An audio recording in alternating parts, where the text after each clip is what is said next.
Hi friends, நம்ம இந்த வீடியோவில் கொடை மிளகா பக்கோடா தான் பார்க்க போகிறோம். வாங்க எப்படி செய்யலாம்னு பார்க்கலாம். ஒரு சிம்பிளான ஸ்நாக்ஸ் ரெசிபி.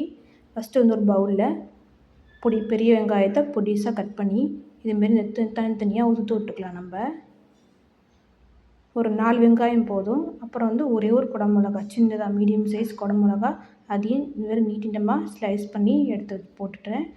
இப்போ ஒரு அரை கப் அளவுக்கு கடலை மாவு, ஒரு 1/4 கப் அளவுக்கு அரிசி மாவு, மஞ்சத்தூள், காரத்துக்கு மிளகாத்தூள். இந்த கொடை மிளகாயே கொஞ்சம் காரம் இருக்கும், அதனால் ஒரு அரை ஸ்பூன் அளவுக்கு மிளகாத்தூள் நான் சேர்த்துக்கிறேன் காரத்துக்கு. இதுக்கு தேவையான உப்பு. கார்ன்ஃப்ளவர் மாவு இருந்தால் நீங்கள் சேர்த்துக்கலாம். நான் அரை ஸ்பூன் அளவுக்கு கார்ன்ஃப்ளவர் சேர்த்துட்டேன். எல்லாம் மிக்ஸ் பண்ணி விட்டுக்கோங்க. இப்போ கொஞ்சமாக தண்ணி தெளிச்சுக்கோங்க, ரொம்ப தெளிக்கணும் தேவையில்லை. கொஞ்சமாக தண்ணி தெளித்து பிரட்டினாப்பில் வச்சுக்கலாம். அந்த மசாலா அதில் ஒட்டணும். அந்தளவுக்கு இந்தளவுக்கு இருந்தால் போதும். நமக்கு நல்லா பக்கோடா வரும். நமக்கு பனஞ்சு ஒரு 15 மினிட்ஸ் நல்லா ஊறட்டும். சப்பாத்தி மாவு பால் வந்துருக்கிட்டிங்களா, இது 15 மினிட்ஸ் நல்லா ஊறட்டும். மூடி வச்சுக்கலாம். இப்போ நல்லா ஊறிடுச்சு. இப்போ ஒரு கடாயில் நமக்கு தேவையான அளவு எண்ணெய் சேர்த்துக்கலாம்.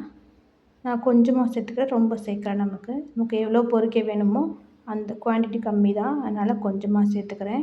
இப்போ எண்ணெய் நல்லா காயட்டும். எண்ணெய் காய்ஞ்சதும் இப்போ நம்ம பக்கோடாவை சின்ன சின்னதாக இதுமாரி போட்டுக்கலாம். நமக்கு நல்லா உதிரியாக போட்டுக்கலாம்.